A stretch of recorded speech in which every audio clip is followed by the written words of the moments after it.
Hey everyone, you miss us? Welcome to a brand new episode that we are doing, a new segment that we run rolling out today. We believe it's got legs for you. It's going to be coming out every Wednesday at 7:30 if you want to check us out live on YouTube. I believe this is only getting posted to YouTube. So look, I'm going to run everyone through our thought process on this new segment, what it is, the instructions on it, because I think it's something fun and I think it's something that could, take on a brand new like market, brand new audience and everything. So I don't know how many people are familiar with this, but a couple years ago I started a Stardom Situm where I tracked me versus Michael Fabiano, who is quote unquote an award right winning fantasy football writer. Where when I saw what Michael Fabiano would write, he would tell you to start um, you know, just Mahomes. like Patrick Mahomes, and he tell you to sit whoever is playing the Kansas City Chiefs defense, or he tell you to sit Daniel Jones when Daniel Jones was playing poorly. And I was like, well, this is obvious stuff. Like anyone could do this. And I was like, I just like this normal person who doesn't. I wasn't even that involved with fantasy football at the time. Could do better than this. And so with that, now that we're like a year into the 3rd and 20 Dynasty podcast, check that out if you don't already.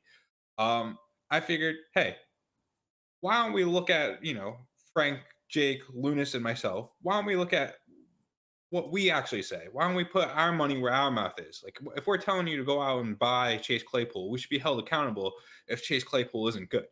But at the same time, we should get the praise and everything if we told you to go out and buy Justin Jefferson, and then all of a sudden Justin Jefferson is good.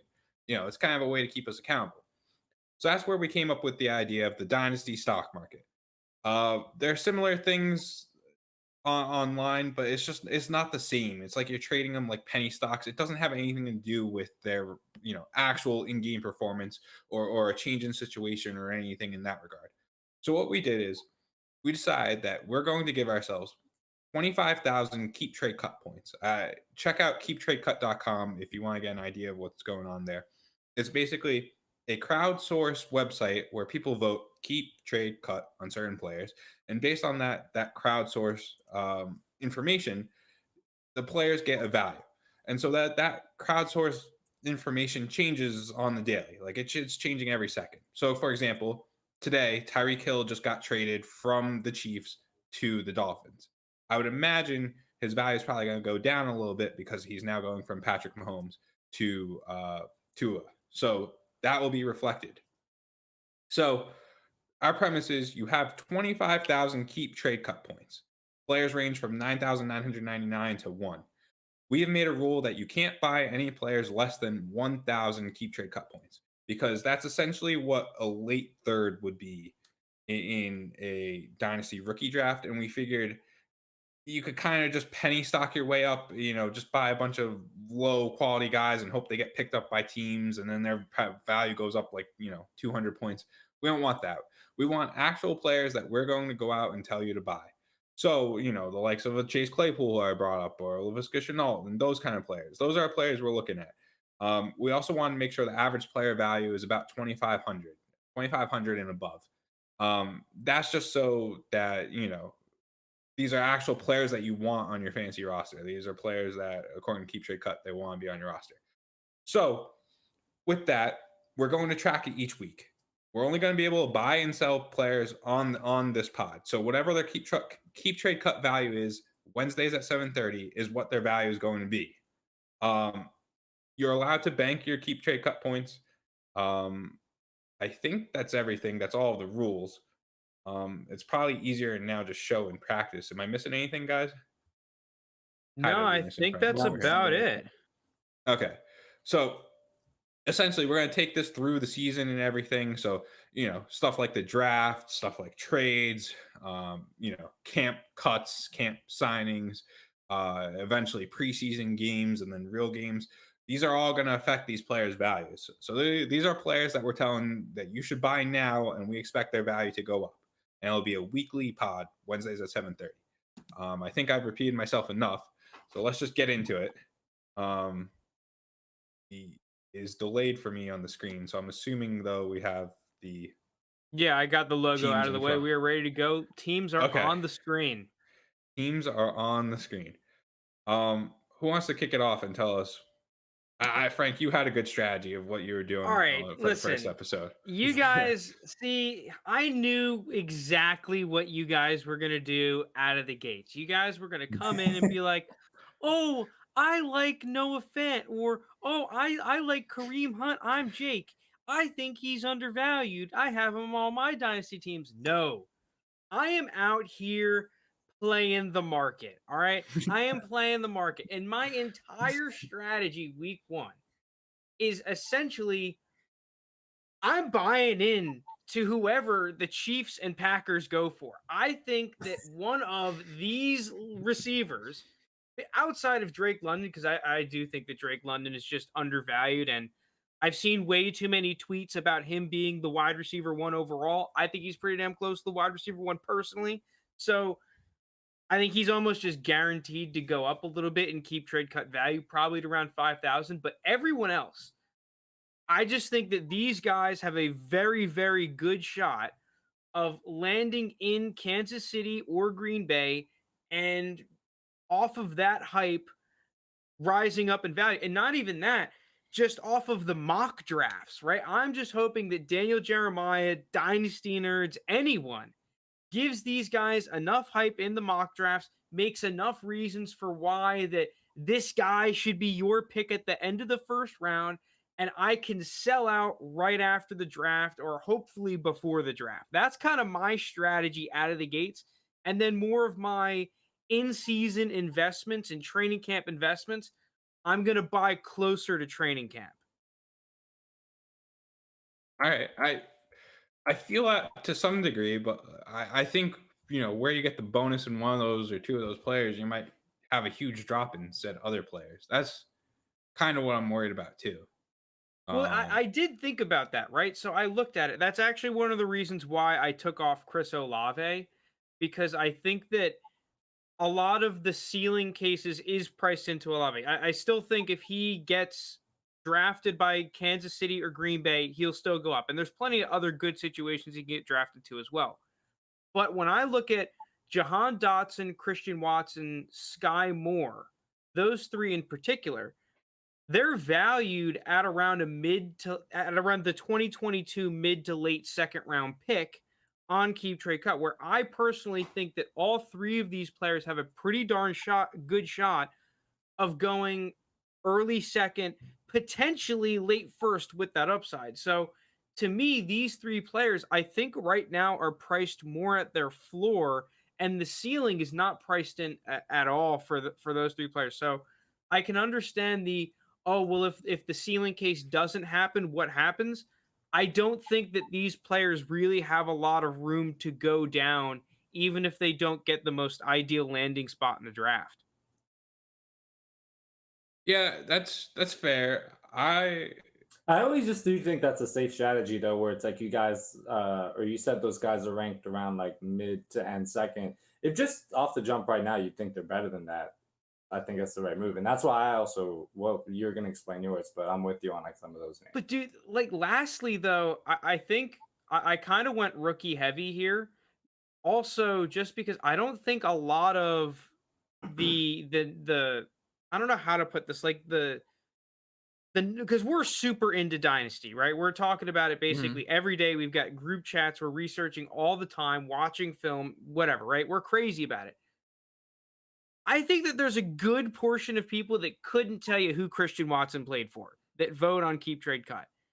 And if Yeah. they start getting into the, because I think right now we're going to see the draft process really start to gain some steam, right? Pro days.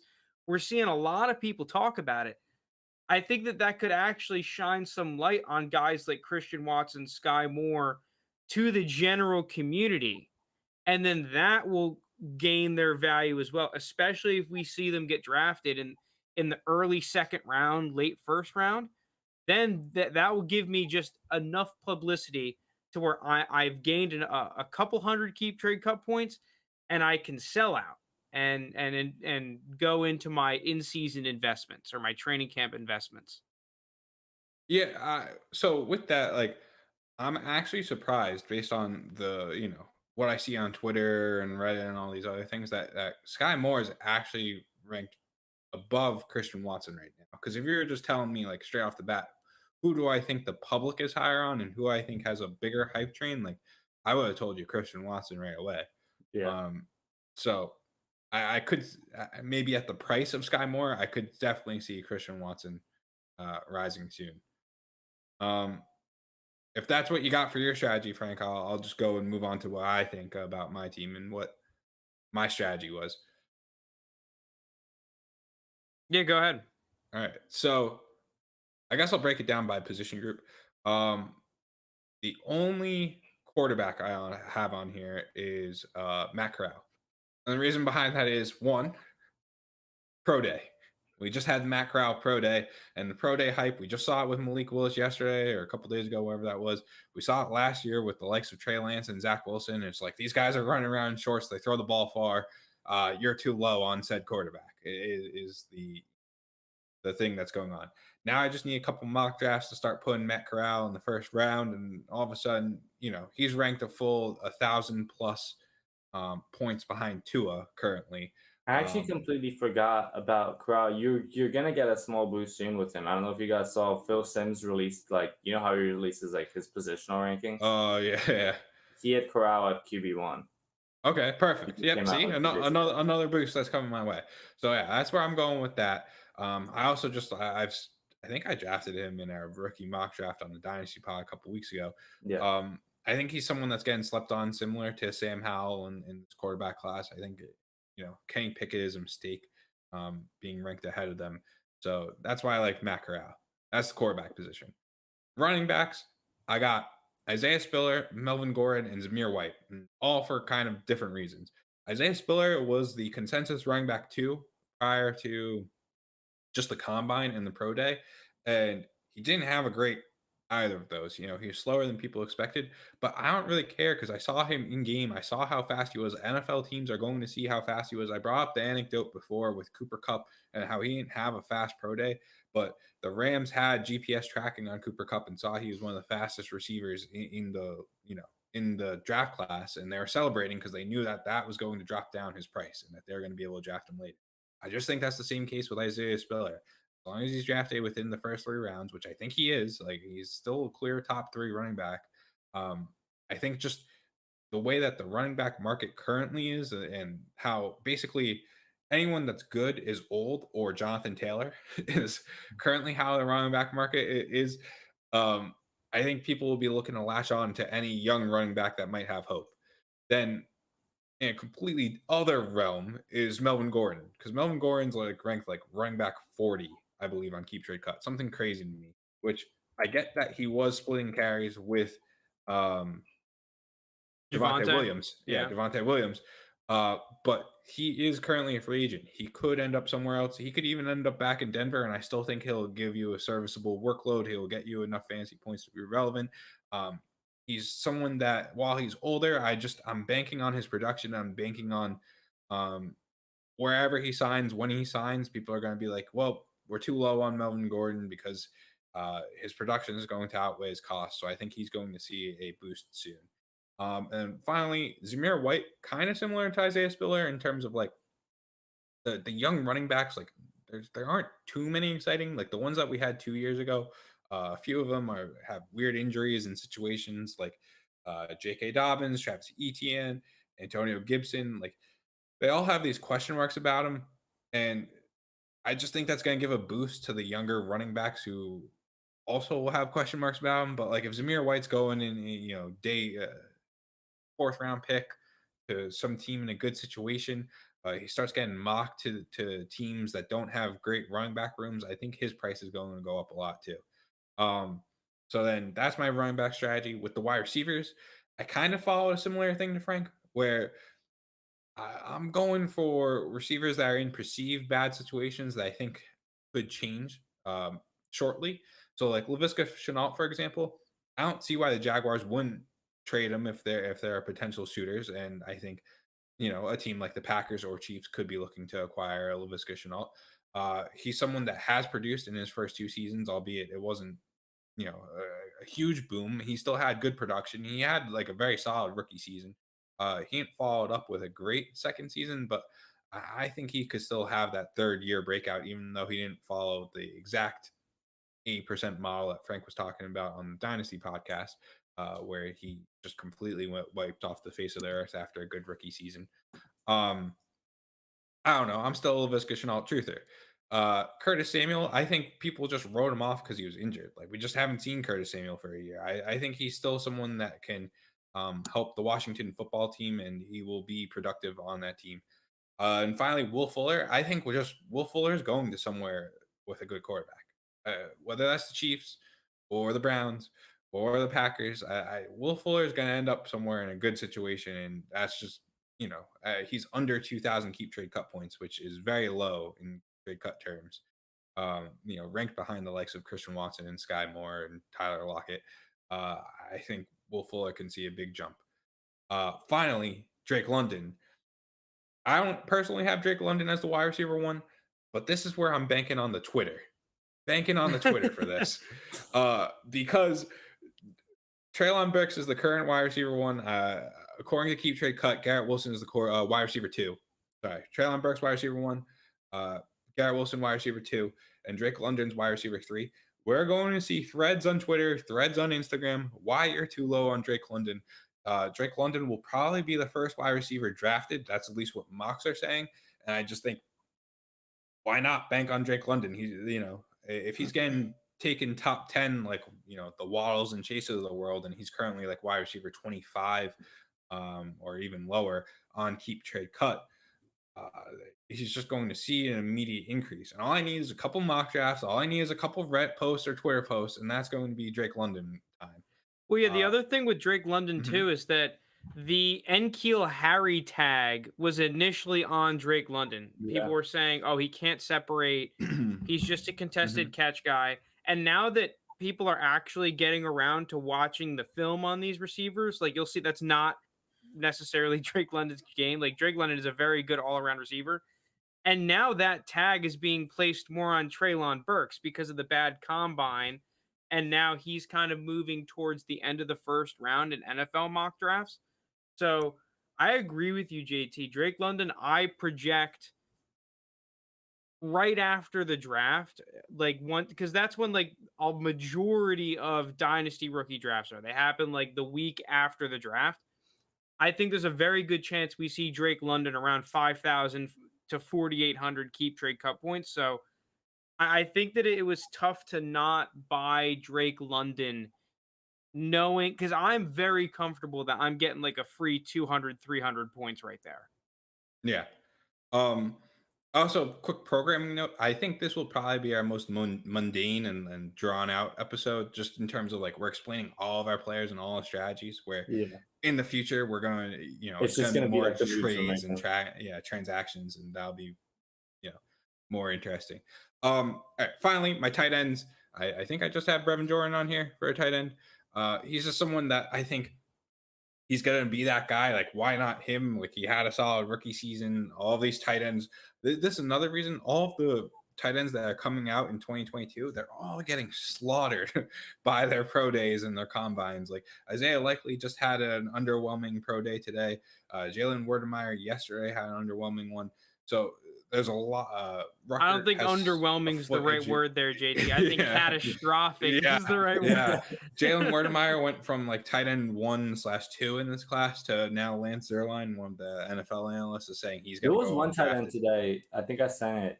Like who had like the best athletic score. Was it Jelani Woods? One. I can pull it back up. Keep talking. I'll try to find it. Yeah. So. Yeah, but where I'm going with that is like the tight ends that you expected to be the top tight ends in this class have not shown to be very athletic, and that's just going to knock them down a bunch in the NFL draft. And so Brevin Jordan is just kind of the benefactor of everyone else sucking. So that was where I went with Brevin Jordan. And I think that wraps up my players. Now, I don't know how big of a jump we're going to see week to week. That's going to be interesting, tracking it week to week. But this is the craziest NFL offseason I can remember. So who knows where this all goes. All right, Linus, what was your strat coming in? Okay. So for some of my guys, it was similar to yours, where I won't go too repetitive, including the rookies that I took, specifically So I took 3 rookies. I took Sky Moore. Um, Kind of similar reason with Frank, where I just value him way more around the pick that he's at on sleep boards, like a mid to late second. I have him valued as a super early second, and I think at 2,400 is value. Jameson Williams was one super similar to Frank's strategy in terms of now Jameson at the end of the first is being mocked to Green Bay and Kansas City a ton, especially Kansas City. So I think he's actually going to get a boost after today. So a lot of the guys I took kind of a bit more of a long approach strategy than you two have stated. I'm judging like all these wide receiver rankings, running back rankings, and I'm saying like, okay, realistically, like, could I see this guy like by mid-season this year being falling any shorter outside of like maybe like something like a crazy injury, like what happened to ETN? And that was kind of my strategy for a lot of these. Like Garrett Wilson for me is personally my wide receiver one. I think he's going to be a top 10 draft pick, and I think he's going to be really successful as a rookie. And he's ranked at wide receiver 20 right now. And it's like we saw someone just like a Jalen Waddle jump to wide receiver 4 off like a pretty decent rookie season. Like if you have a decent rookie season, you're going to skyrocket up these rankings. Like we've seen what Javante went to RB2 for having like what an 800-yard season. Obviously, like we're all Javante fans, but it's just if you show any signs of success, and that's the same thing that goes with Malik Willis, where if a rookie quarterback is a first round pick and looks like half decent in the rookie year, they're not going to be QB 17 or lower. Like we see guys like Zach Wilson stoling his value after like some would say like a poor rookie season, even though he showed flashes. I'm excited for what Frank's about to write. And it's more I'm just viewing it compared to their rankings and thinking long term, do I think these guys fall from there? Who else did I take? I followed that approach with Miles Sanders. With Miles Sanders, I had to stick true to my agenda. I can't just bail on it. That'd make me a fraud of a fantasy podcaster. So I'm going and dying with my guys. I still think he's way more talented than the running back ranking that he's in. He's like somewhere like 26, RB 25 or something, where I just think he's a top 20 fantasy running back. And then I was really looking into the vets who have been good, but like had a disappointing season last year, whether it be injuries or whatever, that I still think has the talent to put together a productive season that are not a huge discount. So before last season, we saw with Cortland Sutton, where when he missed the entire year, he just fell insane amount into the rankings. And someone who kind of also did this JT with Curtis Samuel is kind of the exact same idea, where Curtis, everyone was on, he just missed the majority of last season. He's going to be back fully healthy, but his value has just completely plummeted. So the 3 vets I kind of took that fit that mold, it's starting with 2 tight ends, Logan Thomas and Robert Tonyan. Logan Thomas before last season was being viewed as like a second round value almost. And now he's at what, close to what would be like a late third, mid third. And I still think when he's healthy, he can produce. And we know Wentz kind of likes those bigger targets. He still has a good shot to be number 2 on targets after McLaurin on that team. Obviously, depending on what happens with Curtis and Diami Brown. But Wentz kind of likes those big body receivers. I think he has a bounce back year, assuming he stays healthy. Even like the 3 games he played last year, he was good for double digits in each and tight end premium. Robert Tonyan, I expect the Packers to bring in a receiver, and we've all been kind of taking advantage of that. But I think Robert Tonyan will still be an effective part of that passing game. And again, he's someone where he was injured most of last year, but the season before he had a good season, and he's being sold at 1,200 right now on Keep Trade Cut, his value, which is lower than the heavy majority of guys. Like all the rookies are still like in the 2,000s. You have guys like Brevin Jordan, JT liked earlier. It's still 1,800, obviously, because he's like younger. I think Robert Tonyan at 1,200 was cheap. And then Kenny Galladay, the Giants offense is just a shit show in general. And he's still only 28 years old. I know who Kenny Galladay is in the new offensive system. He's like wide receiver 66 or something, or 67. Like assuming he doesn't like have a major injury, I don't see there's any way as the number 1 receiver in that offense that he doesn't jump up from that ranking. So those are some of the explanations on my picks. Yeah, so that's an interesting conversation you brought up, because that was something I was thinking about. Not for my initial buys, because I think that me and JT are definitely thinking in more of a short-term lens than you, but I feel like I have the most short-term lens of anyone here with my buys. But I was definitely thinking about come training camp time, buying those Curtis Samuels and Kenny Galladay's. We had mentioned that a couple of Dynasty podcasts ago, where their values completely plummeted based off of injury, but because they're not one of the blue chip injured players, they haven't recouped even like half of their value. Yeah, yeah. That's definitely something I was considering, probably more so after the draft than anything, Mhm. because I'm also thinking like I get to mitigate some of the risk there of Mhm. a team drafting their position potentially, Yeah. which would be somewhat of a surprise, right? Especially the Giants, right? Like the Giants drafting a receiver. It's almost like, what the fuck are you doing? You're spending like the most money in the league on receivers. You'd think Yeah. you'd just go somewhere else. But you do never know with a new coaching staff. So I was definitely thinking about potentially doing that, but more down the line, because I don't think that we're going to see a value jump from any of these guys until training camp Mhm. around. No, That's that's what I was true. projecting. That's true. And like the explanation I explained for all those guys, yeah, it's not really going to happen this offseason. This is more stuff that I see playing out during training camp and into the season. When like week one, Kenny Galladay has like 8 catches for like 80 yards and a touchdown, like whatever it may be. And his value all of a sudden just skyrockets into maybe like the wide receiver 40s or something, which I know still seems low, but you got to realize like how low some of these guys are. Um, which from there it's like it can't really drop anymore.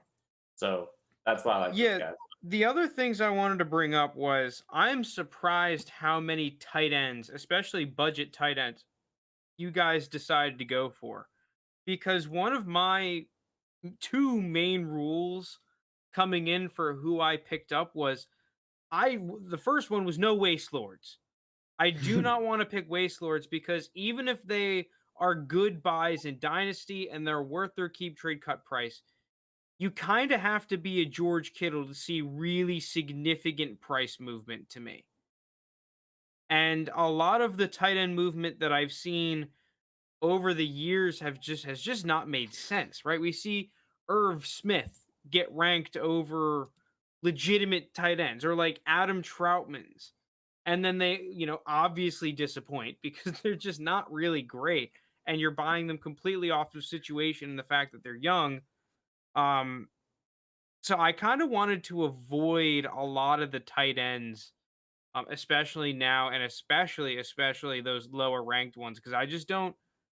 I guess they do have ceiling. I just think that they're not going to see the bump on keep trade cut, even if they're good buys. Well, it's almost like you called Jake out specifically there too, because Jake has Irv Smith Jr. and Harrison Bryant as his two of his first 9 buys, which I struggle to see the logic with Irv Smith. I don't know. Jake didn't really give us a reasoning as to why he picked Irv Yeah, Smith. I he's just not gotta here to assume. defend the pick. I just gotta assume Adam Thielen getting older. Irv Smith was hurt. Maybe Irv Smith moves into that second target role on this Vikings offense. I don't believe in that. And same thing with Harrison Bryant. He kind of defended Harrison Bryant on last episode of the 3rd and 20 Dynasty podcast. But again, he just feels like a player that's going to be stuck behind David Njoku on this offense. And I don't think we talked about, when has an offense other than the Patriots had 2 relevant tight ends. Just doesn't seem like that's going to be a case. And I don't expect big movement from Harrison Bryant. Well, because part of it is that you're not necessarily betting on if a player is going to be good or worth their value. You're betting on if the public is going to like them and then vote them more, which kind of to me means who is someone that's not necessarily flashy now that's going to become flashy, or someone that's Yeah, only kind of flashy that becomes extremely coveted. yeah. Mhm. No, and I consider that. Like I remember when I was going through, I was looking at someone because you bring up a good point with it's not just production, but it's like the people's perception. Like for example, Aaron Jones is maybe like RB 20 something. I'm confident that we'll have a good season and productive season, but the public perception on him isn't changing because he can still get cut any offseason. Yeah, So he's that's going to what, have like a top 8 season to see yeah, significant upwards movement, or like a really crazy stretch of like 3 20-point back to back to back games. yeah, exactly. Whereas, Um, I mean, I just think with some of these younger players, like, dude, if Sky Moore comes out if he gets drafted to a halfway decent situation and then week 1 scores a touchdown, he Sorry, probably gains a few hundred keep trade cut points 1000%. for that Mm-hmm. alone.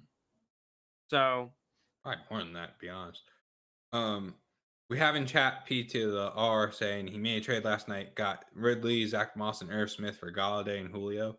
One quarterback league, and they're rebuilding for the 2023-2024 contention and trade with a contender. That seems like robbery to me. I I don't was think gonna I would. say that's why I reacted like that. I was like, you got Ridley for Galladay and Julio.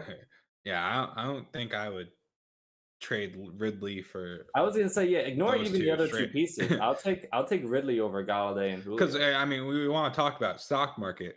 In the long run, I think Ridley's price, like over the next couple months, I think Ridley's price is going to decrease just because people would rather have a player on their roster that's playing. But come 6 months from now, 7 months from now, you already see that teams are starting to be out of contention, and they're just kind of trying to already retool for next year. That's when I think Ridley Yeah, starts that's when to to buy Ridley. creep up, and then eventually he's going to be worth more than he is now.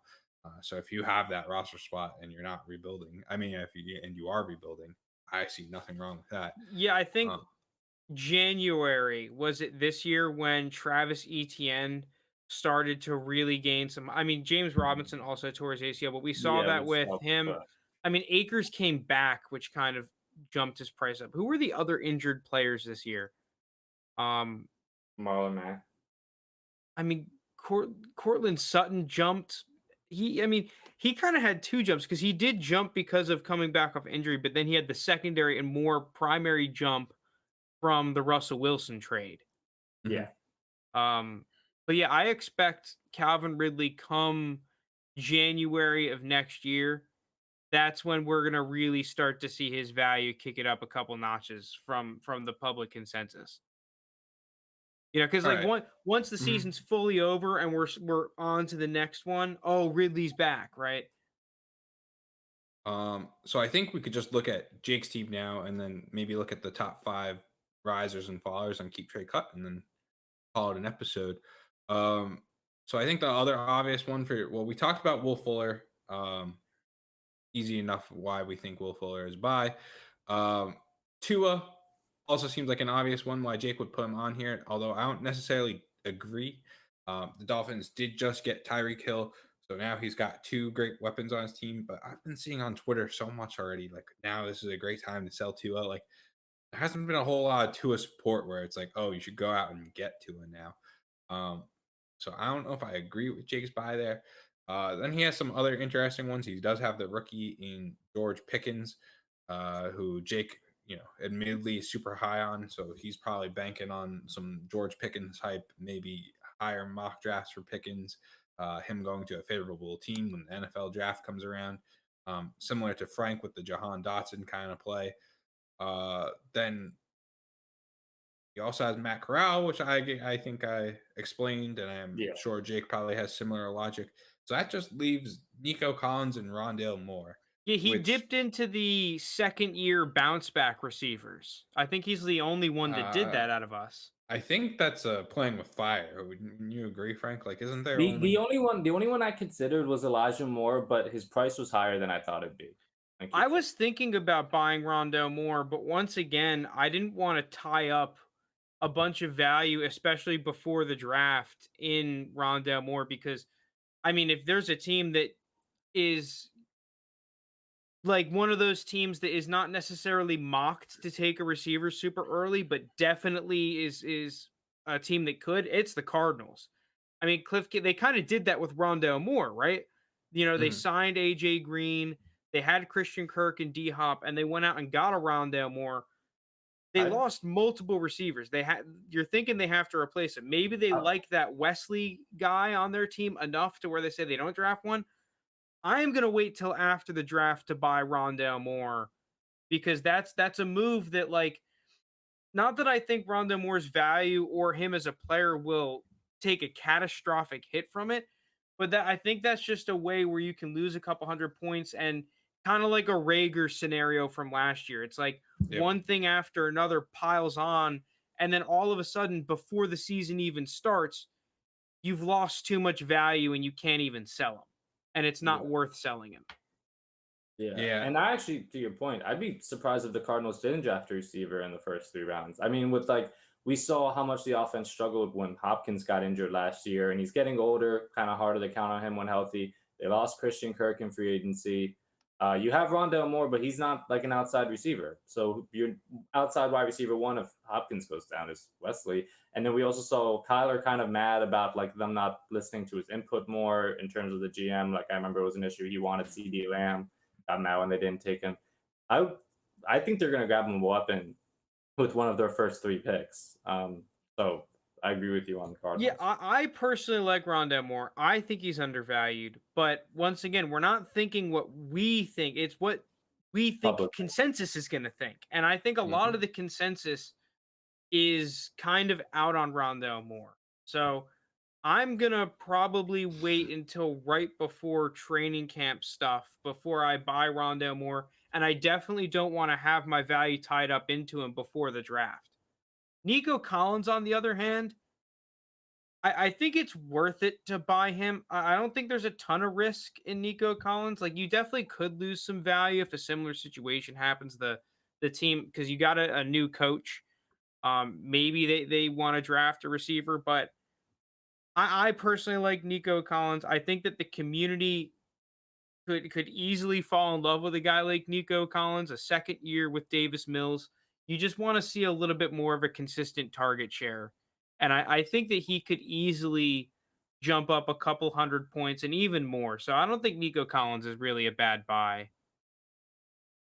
I just feel like with Nico Collins, you're running into the like he's ranked above players like Will Fuller right now and everything, and I just don't see a material change that's going to happen um to the Texans that really boosts his hype up a lot. Like you're just kind of going to have to rely on preseason hype and then training camp hype and all that stuff.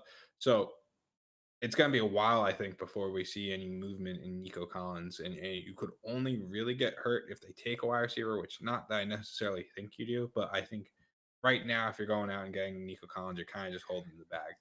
I think that's kind of how it is for a lot of those. I hate to call it face planner, but that's the term that everyone uses. Those face Hmm. planner receivers is that it's a risky business. And there's a lot more times than not they go down than up.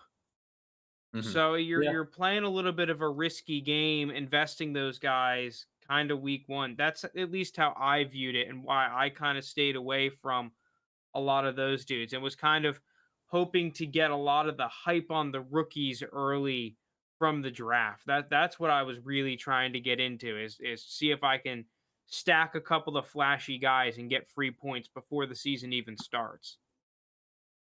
Yeah. I'd move Um off Nico Collins. yeah, lastly, like I don't think any one of us really did that other than Jake. I generally tried to avoid I think this is pretty self-explanatory, the very highly ranked players and in general like top 20 in their position esque players. I Hmm. say Jake because Jake took Tua. Tua is in the top 20.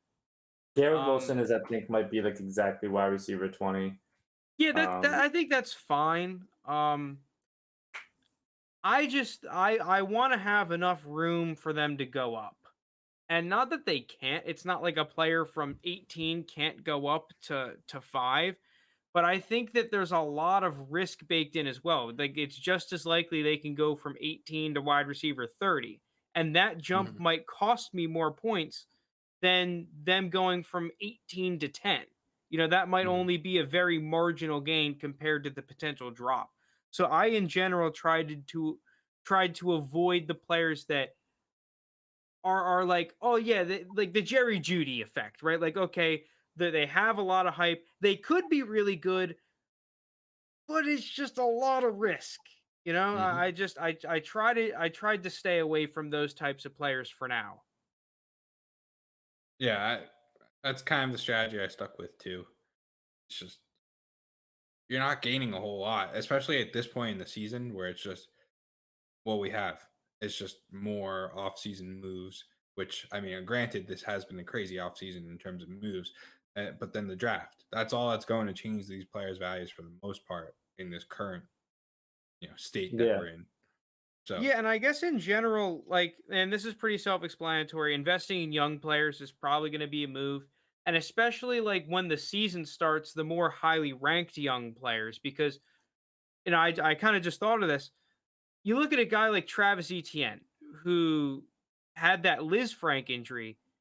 His value really didn't go down a ton for missing the entire year. And while this is more of a long-term lens, his value, I'm pretty sure, is up from when he was as a rookie.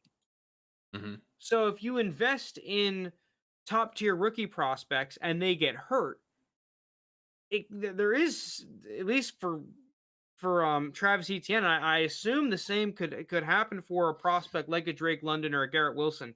A lot of apologists could happen, and the value won't go down as much as basically any other player in existence getting hurt. Because you saw what happened with Cortland Sutton. Like, everyone agreed that Cortland Sutton was undervalued when he got hurt, but his Mhm. value still went down. Mhm.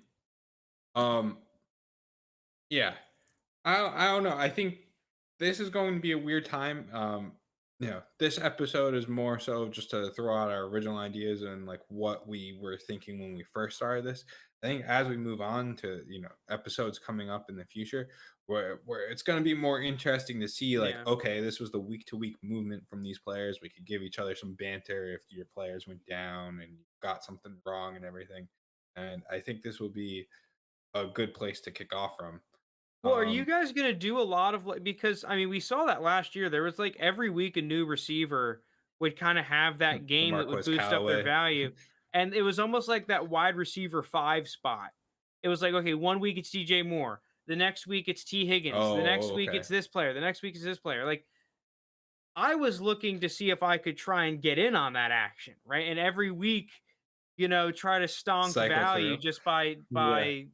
getting in on that. I mean, it's probably easier said than done, but it's obviously something to think about. I guess the last thing I wanted to bring up, because Lunas, you took Malik Willis, and I I was did. definitely thinking about taking Malik Willis because I'm seeing on Twitter every day. It seems like the gap between Brees Hall and Malik Willis in Superflex rookie drafts is getting smaller and smaller and smaller. And in a lot of startup drafts, Malik Willis is getting taken above Brees Hall. Hmm. Mhm. They're like 700 keep trade cut points away. The one problem I have is like, dude, that Daniel Jeremiah mock is scaring me. Yeah, if he He's doesn't It go not was before him it the was not going draft, in the first is it was it was, that's been the one, like the one thing with him. Everything else has been full hype train. Like people are I saying, don't think that'll happen because if he's there at 20, I'm pretty damn sure the I'd be Steelers take him. shocked if he didn't go first round But from the draft. I don't know if I would be shocked.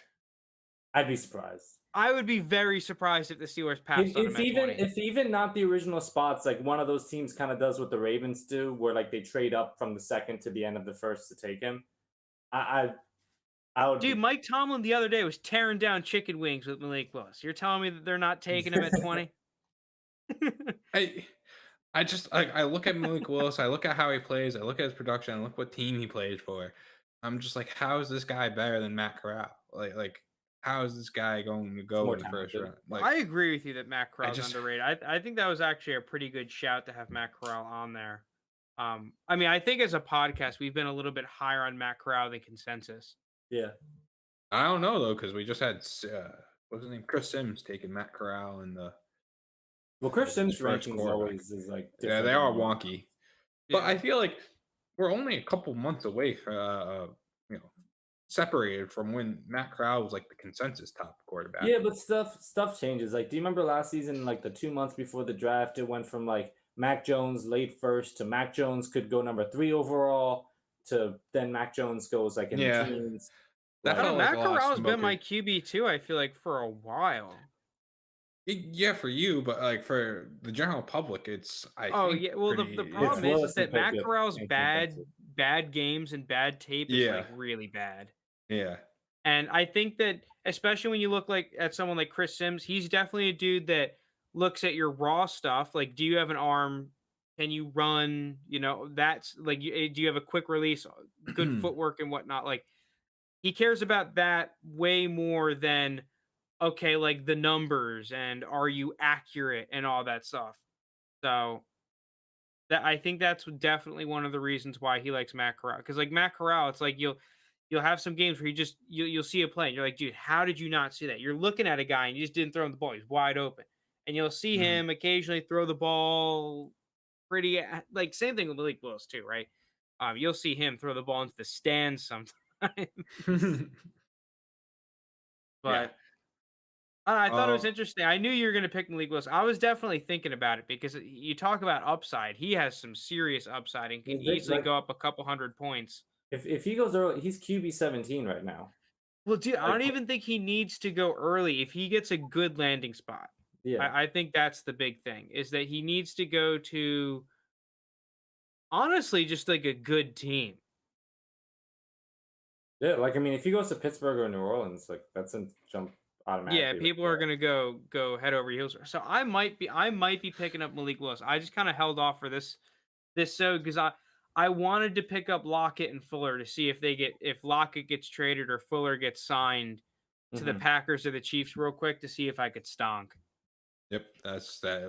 We're in the Someone business. else I thought about with the trade was Devontae Parker Oh, Ooh, I never even interesting. considered him. Yeah, I didn't think of that. because I his value actually, is so low now, and I was feel like thinking he can get Marquez traded. Valdez Scantling because I d- apparently NFL teams like Marquez Valdez Scantling. I can't believe that. I have a Dolphins fan roommate. He was my college roommate, and he was saying with this Tyreek Hill signing, like Xavier Howard and Devontae Parker, he both expects gone Hmm.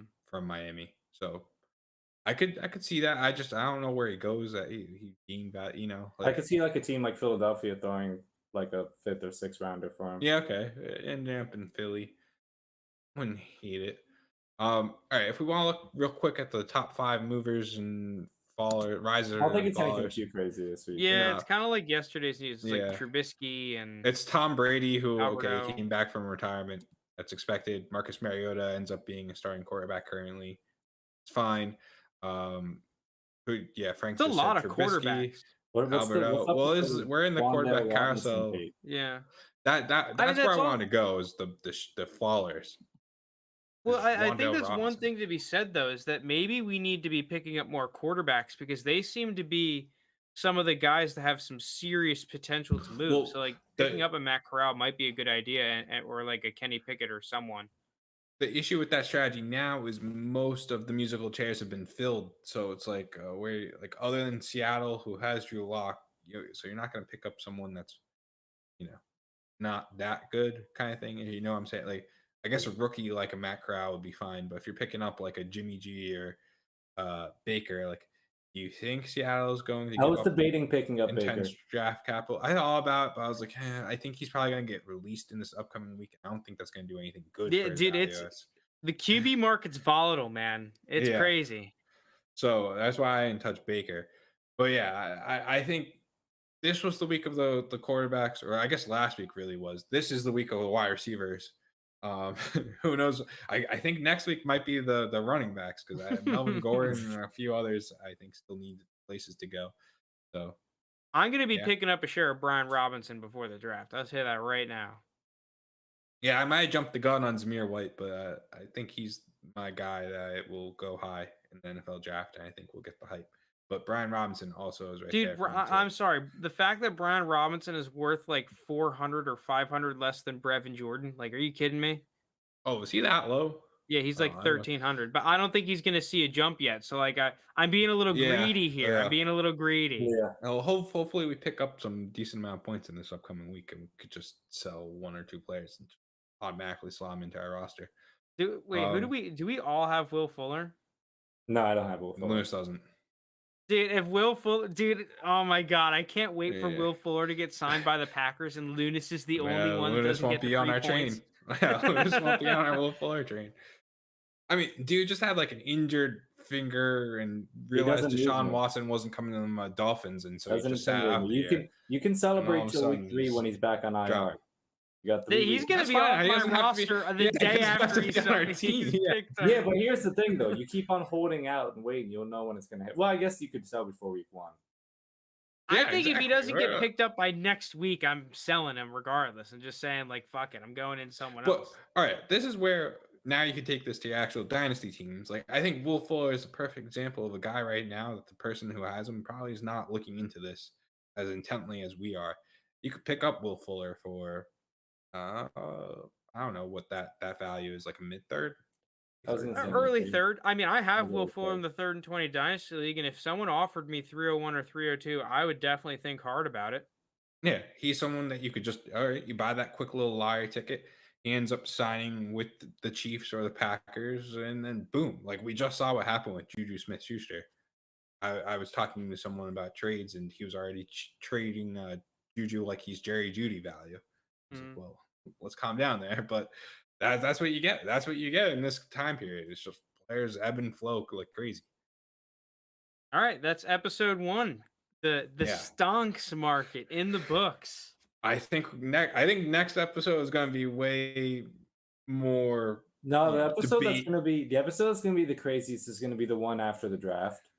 Oh, definitely. Like there will definitely be more. Or like no, the one before the draft also. Or the one where Yeah. I lose all my value. That one's going to be crazy. I'm just going to be like, just going F you to the community, just going just all Imagine- balls buy to my the players. wall. Imagine declaring bankruptcy in the third. Yeah. Declaring bankruptcy, just balding. Look, if we're betting on a team right now, and maybe it's just because he's not here to defend it, but I'm saying Jake's team is the most. Don't you get like credit ratings and stuff like all right, AAA, AA, and stuff like Jake's yeah, got the lowest yeah. credit rating for me The right bond now. He's the ratings. one, yeah, he's the one most likely to default if I were picking. Maybe he can come on next week and He's a defend what fraud he rating. did. yeah. He's the house market before 2008. Yeah. All right. First episode of the stock market. I think this will be something that will be very entertaining as the season goes on. So thank you everyone for watching.